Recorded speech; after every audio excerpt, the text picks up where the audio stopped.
নকশালবাড়ি থানার কর্তব্যরত কনস্টেবলের পথ দুর্ঘটনায় মৃত্যু, জখম আরো এক কনস্টেবল।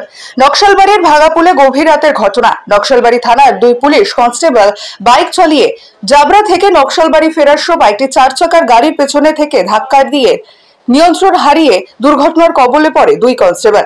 স্থানীয়রা আহতদের উদ্ধার করে নকশালবাড়ি হাসপাতালে প্রাথমিক চিকিৎসার পর বাগডোগরার বেসরকারি হাসপাতালে নিয়ে গেলে এক কনস্টেবলের মৃত্যু হয়, অন্যজন আইসিইউ চিকিৎসাধীন। মৃতের নাম রঞ্জিত বর্মন, নকশালবাড়ি থানার কনস্টেবল পদে কর্মরত ছিলেন। ঘটনায় শোকের ছায়া নেমে এসেছে এলাকায়। আজ মৃতদেহ ময়নাতদন্ত করা হবে। গোটা ঘটনায় 4 চাকার খোঁজে তল্লাশি শুরু করেছে পুলিশ। রাতে মৃতের পরিবার খবর পেয়ে আসার পর ভেঙে পড়েছে।